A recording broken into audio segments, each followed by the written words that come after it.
నమస్తే, నేను ప్రశాంత్.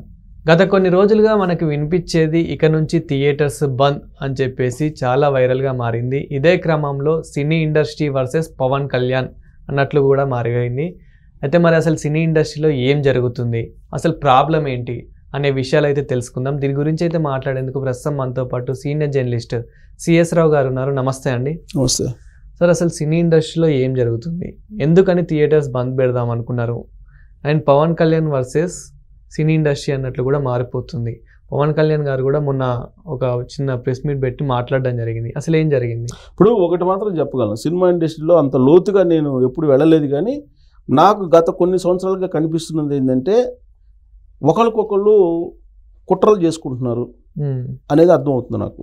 టాలీవుడ్లో ఇంతకుముందు ఎప్పుడు కూడా టాలీవుడ్లో అలాంటి పరిస్థితి ఉండేది కదా. సినిమా పరిశ్రమలో ఐక్యత ఉండేది, కానీ ఇటీవల కాలంలో ప్రజారాజ్యం పార్టీ, ఆ తర్వాత జనసేన ఇవన్నీ వచ్చినటువంటి క్రమంలో పాలిటిక్స్ అలాగే సినిమా ఇండస్ట్రీ రెండింటిని మిళితం చేసి కుట్రలు అనేది స్టార్ట్ అయినాయి. అంతకుముందు లేవా అంటే ఉన్నాయి, కానీ ఇంత తీవ్రతగా లేవు. ఓకే, రామారావు గారు సినిమా ఇండస్ట్రీలోకి ఎంటర్ అయినప్పటి నుంచే రాజకీయ రంగం సినిమా రంగం వేరు కాదు అనేటువంటి ఒపీనియన్కి ప్రజల్లో వెళ్ళిపోయారు. సో రాజకీయ రంగం నుంచి సినిమా రంగానికి వస్తున్నారు, సినిమా రంగం నుంచి రాజకీయాల్లోకి వెళ్తూ ఉన్నారు. ఇలాంటిది నెలకొంది. సో ఈ రెండు రంగాలకు సంబంధించినటువంటి మేళవింపు ఏంటంటే, ఇది గ్లామర్ ఫీల్డ్ సినిమా రంగం అనేది, రాజకీయ రంగం అనేది ఇంకొక రకమైనటువంటి గ్లామర్ ఫీల్డ్. అది కూడా అది గ్లామర్ ఫీల్డ్ అంటే ఒక పాపులారిటీ, అంతే కదా పాలిటిక్స్. అసలు పాలిటిక్స్ అనేది సినిమా ఇండస్ట్రీ మీద పెత్తనం చేస్తున్నటువంటి రోజులు ఇవి. అంతకుముందు ఎప్పుడు లేదు. సినిమా ఇండస్ట్రీ మిగతా ఇండస్ట్రీల మాదిరిగానే అది కూడా ఒక ఇండస్ట్రీ, అంతే తప్ప దాని మీద పెత్తనం చేయాలని చెప్పి ఎప్పుడు కూడా ఏ రాజకీయ పార్టీ కూడా గతంలో అనుకోలే. కానీ ఈ మధ్య కాలంలో సినిమా ఇండస్ట్రీ మీద పెత్తనం చేయాలి అనేటువంటి ఉద్దేశంతో అక్కడ కుట్రలు చేస్తున్నారు. తన వాళ్ళు ఎవరు, తన వాళ్ళు కాదనే వాళ్ళు ఎవరు అనేటువంటి చీలిక తీసుకొచ్చి మా ఎన్నికల్లో కానీ అసలు డైరెక్ట్గా రాజకీయ పార్టీలు ఎంటర్ అవుతున్నాయి కదా. మా ఎన్నికల్లో విష్ణుని గెలిపించడానికి వైఎస్ఆర్ కాంగ్రెస్ పార్టీ ఎంటర్ అయింది కదా అప్పుడు. సో కాబట్టి రాజకీయ పార్టీలు డైరెక్ట్గా ఎంటర్ అయ్యి టాలీవుడ్లో ఉండేటువంటి వాళ్ళ మధ్య కుట్రలు అనే వాటిని ఎలివేట్ చేస్తున్నారు. ఇప్పుడు అదే జరుగుతుంది. ఇప్పుడు ఏంది, పవన్ కళ్యాణ్ గారి సినిమా రిలీజ్ అవుతుంది. రిలీజ్ అనగానే ఏదో ఒక రకంగా దాన్ని ఫెయిల్ చేయాలనో, ఫ్లాప్ చేయాలనో, లేదంటే సినిమా విడుదల కాకుండా చేయాలనో రకరకాలుగా కుట్రలు జరుగుతున్నాయి. ఉదాహరణ తీసుకుంటే మనం వకీల్ సాబ్ తీసుకో. వకీల్ సాబ్ తర్వాత వచ్చినటువంటి సినిమా భీమ్లా నాయక్ అనుకుంటా.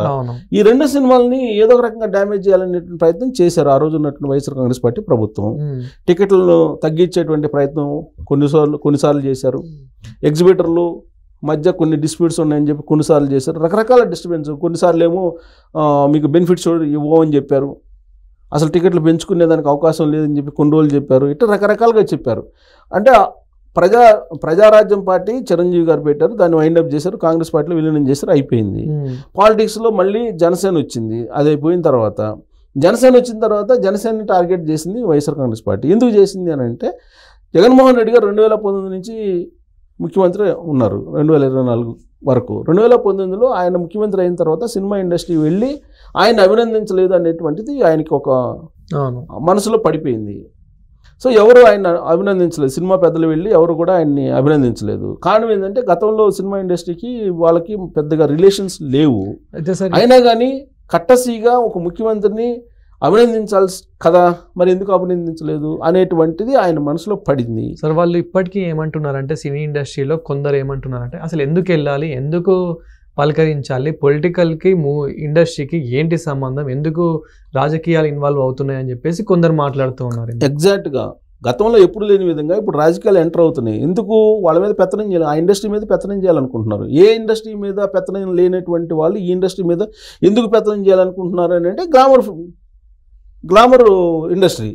ఇప్పుడు ప్రభాస్ని, మహేష్ బాబుని, నాగార్జునని వీళ్ళంతా పాపులర్ హీరోస్ ఉన్నారు కదా, వీళ్ళందరినీ క్యూలో నిల్చోబెట్టారు కదా జగన్మోహన్ రెడ్డి గారు. ఒకప్పుడు సీఎం ఆఫీస్ దగ్గర నుంచి మొత్తాన్ని ఒక పేరెడ్ లాగా నిల్చోబెట్టారు కదా.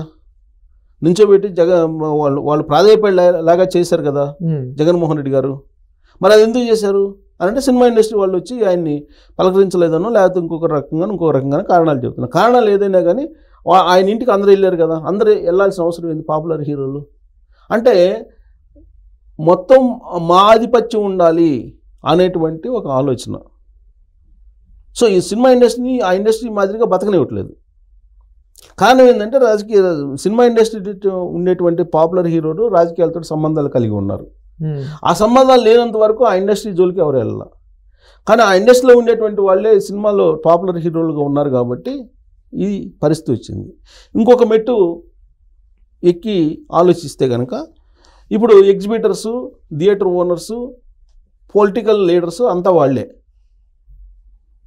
సో కాబట్టి ఖచ్చితంగా కుట్రలు ఉంటాయి.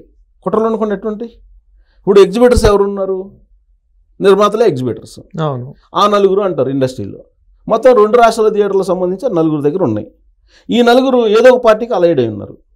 ఇప్పుడు ఆ 4లోనే కొందరు ప్రెస్ మీట్ పెట్టి ఒక్కొక్కరుగా ప్రెస్ మీట్ పెట్టి నాకు ఇప్పుడు ఏదైతే జరుగుతుందో ఇందులో నాకు ఎలాంటి సంబంధం లేదు అని చెప్పేసి ఫస్ట్ అల్లు అరవింద్ గారు అనడం జరిగింది. తర్వాత దిల్ రాజు గారు నాకు ఎలాంటి సంబంధం లేదు అనడం జరిగింది. ఎందుకని తప్పించుకుంటున్నారా? ఇప్పుడు అల్లు అరవింద్ ఉన్నారు, లేదా అల్లు అర్జున్ ఉన్నాడు అని వైఎస్ఆర్ కాంగ్రెస్ పార్టీకి అనుకూలంగా ప్రచారం చేశారా లేదా 2024 ఎన్నికల్లో?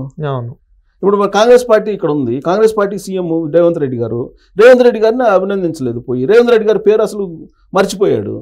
ఒకనొక సభలో అల్లు అర్జున్ సీన్ కట్ చేస్తే అక్కడ తొక్కిసలాట జరిగింది. ఎవరు చనిపోతే తీసుకెళ్ళి జైల్లో పెట్టారు. మరి ఇది ఆ రాజకీయపరమైన ఆధిపత్యం కోసమా కాదా? అంతే కదా. సో గతంలో అనేక అంశాలు మనం తీసుకుంటే ఇప్పుడు లాస్ట్కి నంది అవార్డుల దగ్గర నుంచి వీళ్ళని పద్మశ్రీ, పద్మవిభూషణ్లకి ఎంపిక చేసేంత వరకు మొత్తం రాజకీయం ఇమిడి ఉంది. ఇప్పుడు తాజా ఎపిసోడ్ ఏంది? థియేటర్లో మేము 1వ తారీఖు నుంచి మేము బంద్ పెడతామని అన్నారు. ఎవరన్నారు? శిరీష్ రెడ్డి అన్నాడు. ఆ శిరీష్ రెడ్డి ఎవరు? వెంకటరమణారెడ్డి అలియాస్ దిల్ రాజుకు సంబంధించి సోదరుడు. వెంకటరమణారెడ్డి కదా దిల్ రాజు పేరు. సో వెంకటరమణారెడ్డి అలియాస్ దిల్ రాజు, ఆయన బ్రదరు శిరీష్ రెడ్డి అనౌన్స్ చేస్తాడు 1వ తారీఖు నుంచి మేము థియేటర్లు బంద్ చేస్తున్నాం అని చెప్పి ఆ విషయాన్ని ఆధారాలతో సహా అత్తి సత్యనారాయణ బయట పెడుతున్నాడు. ఈ అత్తి సత్యనారాయణ ఎవరు? జనసేన పార్టీకి సంబంధించినటువంటి లీడరు. ఆయనకు ఆడేదో 27 థియేటర్లో ఏమున్నాయి అన్నారు గోదావరి జిల్లాల్లో. ఆయన అనౌన్స్ చేశాడు థియేటర్లు మూసేద్దామని చెప్పేసి, మన సమస్యలు ఉన్నాయి, సో థియేటర్లు లీజులు పెంచాలి, ఎగ్జిబిటర్లు నష్టపోతున్నారు అనే ఉద్దేశంతో ఒకసారి బంద్ చేస్తే తప్ప మనకు తెలియదు, వాళ్ళకి మన వాల్యూ తెలియదు అనేటువంటి ప్రపోజల్ ఆయనే పెట్టాడని చెప్పేసి ఈ శిరీష్ రెడ్డి వెంకటరమణారెడ్డి అలియాస్ దిల్ రాజు చెప్పాడని చెప్పేసి అంటున్నాడు ఆయన. సో దీంతో ఆయన జనసేన పార్టీ నుంచి సస్పెండ్ చేశారు అతి సత్యనారాయణ అతన్ని.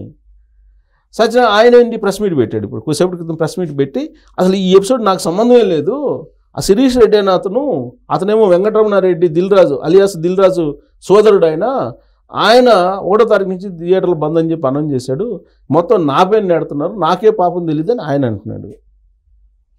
సో కాబట్టి ఇవన్నీ కుట్రలు. ఇప్పుడు వీళ్ళేంటి యాక్చువల్గా పవన్ కళ్యాణ్ సినిమా ఆపాలని ఎవరు అనుకుంటారు? ఓపెన్గా ఎవరికైనా అర్థమైంది వైఎస్ఆర్ కాంగ్రెస్ పార్టీ వాళ్ళే కదా. వైఎస్ఆర్ కాంగ్రెస్ పార్టీ వాళ్ళే ఆపాలనుకుంటారు. గతంలో కూడా అలాంటి ప్రయత్నాలు చేశారు కాబట్టి ఇప్పుడు కూడా వాళ్ళు ఆ ప్రయత్నాలు చేసి ఉండొచ్చు. వాళ్ళకి సహకరించింది ఎవరు? వెంకటరమణారెడ్డి అలియాస్ దిల్ రాజు అని చెప్పి అతి సత్యనారాయణ చెప్తున్నాడు. అంతే కదా. ఇప్పుడు వెంకటరమణారెడ్డి అలియాస్ దిల్ రాజు కోఆపరేట్ చేశారు వాళ్ళకని చెప్తున్నారు. సినిమా ఇండస్ట్రీలో వైఎస్ఆర్ కాంగ్రెస్ పార్టీ తోటి బాగా ఉన్నటువంటి వాళ్ళు ఉన్నారు. ఇప్పుడు వైఎస్ఆర్ కాంగ్రెస్ పార్టీకి సంబంధించినటువంటి అల్లు అరవింద్ ఫ్యామిలీ వైఎస్ఆర్ కాంగ్రెస్ పార్టీతో ఉన్నారనేది అందరికీ తెలిసిన విషయమే. అల్లు అర్జున్ ఆల్రెడీ వైఎస్ఆర్ కాంగ్రెస్ పార్టీ జెండా మోస్తున్నారు కాబట్టి. సో కాబట్టి ఇప్పుడు ఎవరు కుట్రపడినారు? పవన్ కళ్యాణ్ సినిమాని ఇబ్బంది పెట్టాలని రిలీజ్ చేయకూడదు, లేదంటే రిలీజ్ చేసినా దాన్ని ఆడకూడదు అనేది ఎవరు ప్రయత్నం చేస్తున్నారు? వైఎస్ఆర్ కాంగ్రెస్ పార్టీ. ఎందుకు? మాజీ మంత్రి పేరు నాని 2 రోజుల క్రితం 3 రోజుల క్రితం ప్రెస్ మీట్ పెట్టి ఏం చెప్పారు? ఆ సినిమా కొత్తగా వస్తున్న సినిమా అది ఫెయిల్ అన్నారు. ఏం సినిమా అది? హరిహర వేలమల్లు ఫెయిల్ అన్నాడు. అసలు సినిమా రిలీజ్ కాలేదు, ట్రైలర్ రిలీజ్ చేయలేదు, సినిమా ఫ్లాప్ అది అని చెప్పి ఆయన ప్రెస్ మీట్ పెట్టి అనౌన్స్ చేస్తాడు. ఎట్లా చెప్తాడు? అది సినిమా రిలీజ్ కాకుండానే, ట్రైలర్ రాకుండానే అసలు ఎలా చెప్పగలరు? అంటే అది చెప్పారని అంటే ఖచ్చితంగా ఆ సినిమాని ఏదో ఇబ్బంది పెట్టాలని ప్రయత్నమే కదా. ఆ సినిమాని ఇబ్బంది పెట్టాలంటే థియేటర్లు మూసేయాలంటే 4 చేతిలో ఉన్నాయి. ఆ 4గురిలో వైఎస్ఆర్ కాంగ్రెస్ పార్టీ వాళ్ళు ఎవరు? వైఎస్ఆర్ కాంగ్రెస్ పార్టీకి అనుకూలంగా ఉండేటువంటి వాళ్ళు ఎవరు? అల్లు అరవింద్ అనే టీమే కదా. అతి సత్యనారాయణ అదే చెప్తున్నాడు. ఇప్పుడు వెంకటరమణారెడ్డి అలియాస్ దిల్ రాజు చేసినటువంటి కుట్ర అని చెప్పి వాళ్ళ తమ్ముడు ఆయన కలిసి చేసిన కుట్ర అని చెప్పి అది సత్యనారాయణ చెప్తున్నాడు. సో ఈ కుట్రల నేపథ్యంలో జరుగుతున్నటువంటి డిస్టర్బెన్స్ ఇది. అసలు ఎప్పుడు ఇంతకుముందు సినిమా ఇండస్ట్రీలో లేనటువంటి వాతావరణం ఇది. వైఎస్ఆర్ కాంగ్రెస్ పార్టీకి సంబంధించినటువంటి వాళ్ళు పవన్ కళ్యాణ్ గారి సినిమా ఏదైతే హరిహర వీరమల్లు వస్తుందో అది ఫ్లాప్ చేయాలి, ఆడకుండా చేయాలి, అంతే టార్గెట్. ఆడకుండా చేయాలంటే థియేటర్లు మూసేయాలి. ఫస్ట్ థియేటర్లు మూసేయాలంటే వీళ్ళందరూ కోఆపరేషన్ తీసుకున్నారు అనేది అతి సత్యనారాయణ చెప్తున్నారు. మరి దిల్ రాజు ఏం చెప్తున్నాడు? వెంకటరమణారెడ్డి వెంకటరమణారెడ్డి అలియాస్ దిల్ రాజు ఆయన ఏం చెప్తున్నాడు? ఈ మొత్తం కుట్ర జరిగింది, సో మా థియేటర్లో ఇది సమస్య తీరిపోయింది అని చెప్తున్నాడు ఇప్పుడైతే. మరి దీని అందరికి ఆద్యం పోసింది ఎవరు? దీని వెనక చాలా జరిగింది, ఇదంతా బయట రావాలి. ఇప్పుడు పవన్ కళ్యాణ్ గారు ఏం చెప్తున్నారు? ఎవరైనా సరే ఒకటే, నా దగ్గరికి మీరు డైరెక్టర్ రావద్దు, సినిమాటోగ్రఫీ మంత్రి ఉన్నారు, ఆ సినిమాటోగ్రఫీ మంత్రి కందుల దుర్గేష్ ఉన్నారు, ఆయన్ని మీరు అప్రోచ్ అవ్వండి, ఏ నిర్మాత అయినా మీకేం కావాలో ఆయన అడగండి, ఆయన చేయగలిగింది చేస్తాడని చెప్పి చెప్తున్నారు. అది హరిహర వీరమల్లు కానీ ఇంకో సినిమా కానీ ఏదైనా సరే మీరు నా దగ్గరికి ఇష్యూని తీసుకురావద్దు అని చెప్తున్నాడు ఆయన. మరి లాస్ట్ టైం టికెట్లు తగ్గించినట్టు అప్పుడు కూడా వీళ్ళందరూ పోయి జగన్మోహన్ రెడ్డి గారితో మాట్లాడినప్పుడు ఒక బ్యాచ్ వెళ్ళారు, ఇంకో బ్యాచ్ వెళ్ళలేదు.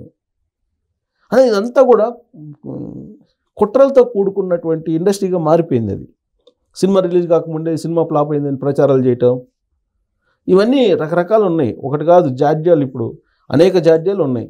ఆ జాడ్యాల్లో ఒకటి ఇది. ఇప్పుడు వైఎస్ఆర్ కాంగ్రెస్ పార్టీకి సంబంధించినటువంటి వాళ్ళు తెలుసుకోవాలి. ఇప్పుడు ఆ థియేటర్లో ఇప్పుడు నిజంగా ఇప్పుడు అతి సత్యనారాయణ చెప్పినట్టు దాని వెనక అల్లు అరవింద్ గారు లేదంటే దిల్ రాజు గారు ఉన్నారా థియేటర్లు మూసేసిన వెనక అనే దాని మీద స్క్రూటినీ చేయాలి. స్క్రూటినీ చేస్తే కానీ అసలు ఈ పొలిటికల్ కుట్ర ఏంది సినిమా ఇండస్ట్రీ మీద అని చెప్పి మనం ఒక ఫైండ్ అవుట్ రావచ్చు. సో పొలిటికల్ ఇన్వాల్వ్మెంట్ ఎక్కువైపోయింది సినిమా ఇండస్ట్రీలో. అది అంత మంచిది కాదు, కళారంగానికి అంత మంచిది కాదు. ఒక పొలిటికల్గా ఒక రంగు పూసుకున్నారని అంటే ఇంకా క్లోజ్. అది అసలు సమాజానికి మంచిది కాదు. ఎందుకంటే కళలు కళాకారులని ప్రాంతాలకి కులాలకి మతాలకి అతీతంగా చూస్తూ ఉంటారు. దాంట్లో పాలిటిక్స్ని చూపిస్తే దాని మీద ఉన్నటువంటి విశ్వాసం సన్నగిలుతుంది, అంతిమంగా ఇండస్ట్రీ పరుగు పోతుంది. Thank you sir.